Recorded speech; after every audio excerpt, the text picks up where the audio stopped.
On this video, it's going to take you through the body fitment of the 427 Cobra. A quick tip straight away is we always put protection tape over the front A-arms. So we're protecting all of that nice powder coat that we've got whilst that body's going off and on.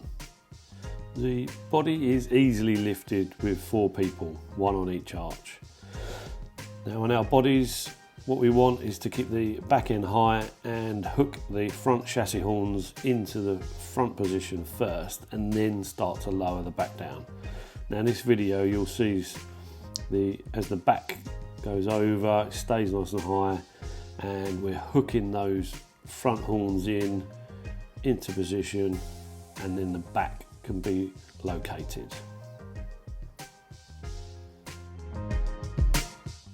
So once the body's on, what we're going to do is we're going to do string lines across the front axle and the rear axle. Now this is fishing wire with a weight.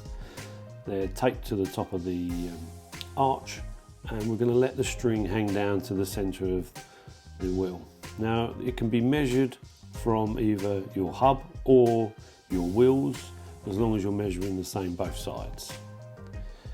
There is slight movement in the body, so we're going to get it nice and square, and then we're going to use self-tappers, 4 in the cockpit, 2 in the boot, and we're going to drill and self-tap these in to keep the body in position whilst we're drilling the rest of the holes.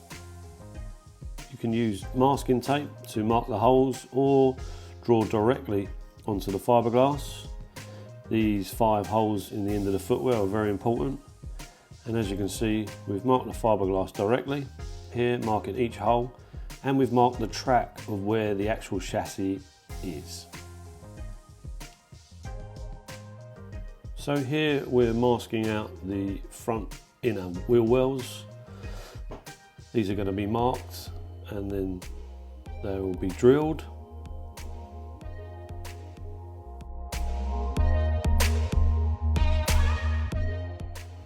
So we're going to measure the centre of the 3-inch box section. So we measure 1.5 inches. Then we'll draw ourselves a nice straight line. From that straight line, we can then measure out where we're going to put our pot rivets. Starting at the ends, you want to stay away from the end for about 10 to 15 mil away. The head of the pot rivet's about 13 mil. So once you've got your ends, then you can divide up equally in between.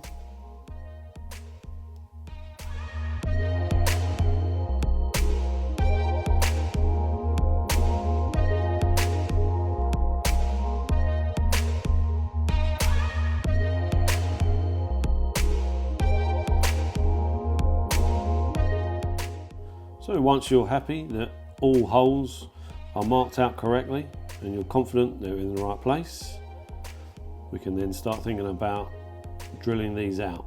And we're going to pilot drill these using an 1/8 drill bit.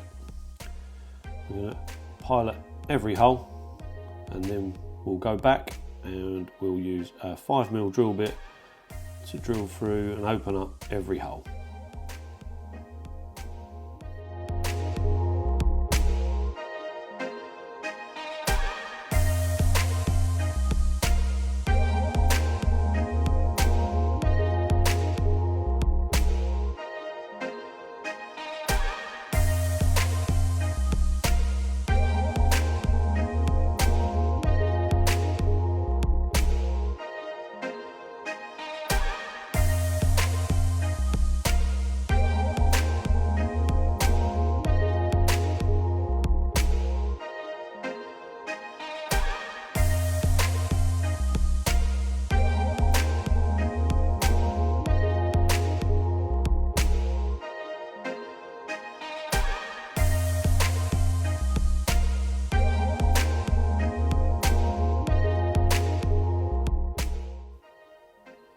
So as I said before, these 5 holes are very important at the end of each footwell.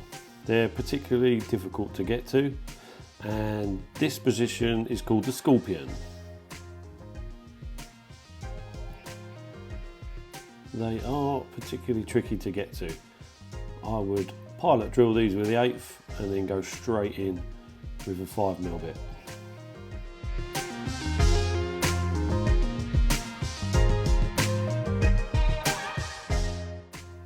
Once all holes have been drilled out to 5mm, it's now time to remove the body.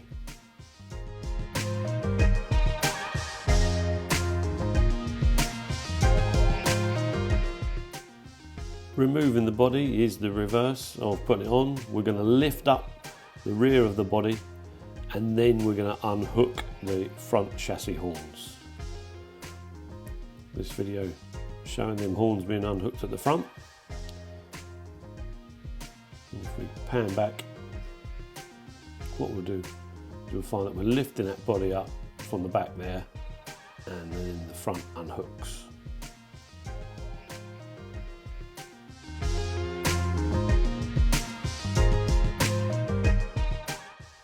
Once the body is off, we can see where we've drilled into the chassis, and now we're going to go ahead with a grinder and we're going to take the powder coating and we're going to take the zinc primer off as well. Now there's quite a lot on there and it's quite thick, so we're going to take all of the black powder coating off and we're going to take off all of that yellowy orange zinc primer as well. We're going to go right down to the bare metal to get that really good key into the chassis, and so it bonds to the body really well. Anywhere where you've drilled a hole for the body, I want you to take that powder coating and that zinc primer off.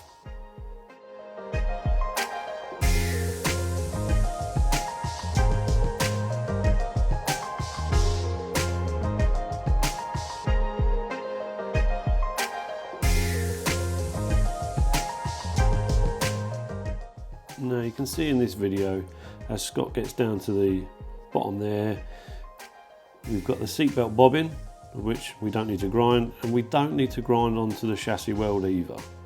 I'll leave all that strength there. It's just the powder coating on top of them holes for the body, and you can see it's lovely and thick here. So really get down, get rid of all that colour and get down to the metal.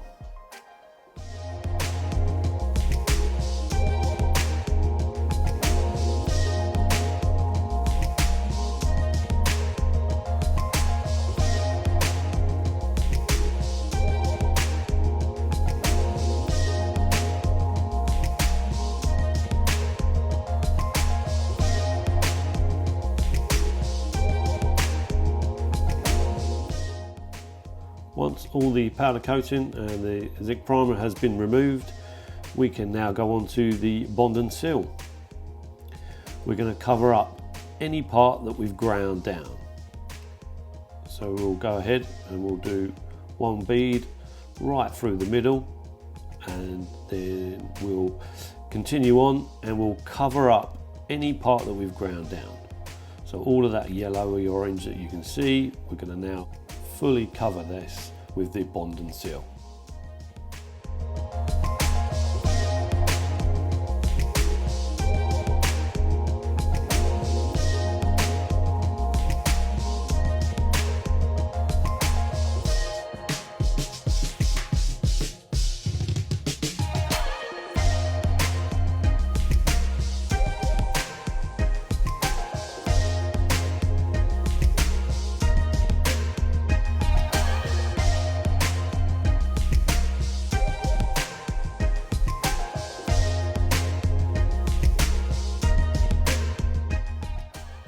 So just around that seat belt anchor point, we don't need to fill that hole up with the bond and seal, otherwise that's going to cause us problems when we're going in to put our seat belt eye bolts in.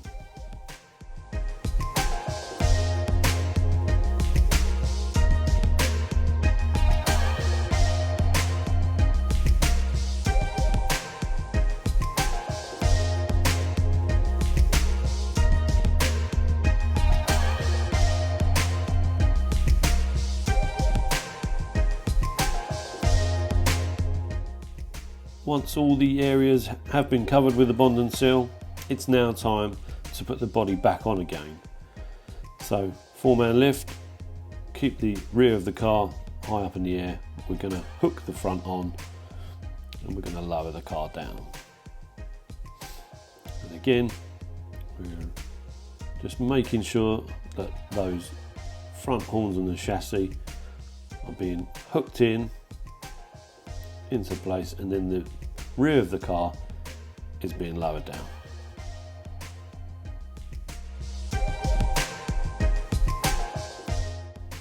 We're going to fill up any areas that need more bond and seal, and after this we are then going to start placing the pot rivets where they should go. Now, don't start popping them as you go.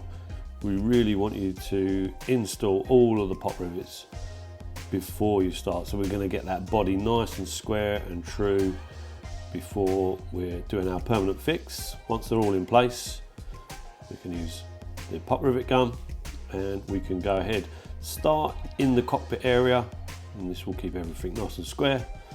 This is what the underside should look like. It should be oozing out, so we know it's a good seal between the chassis and the body.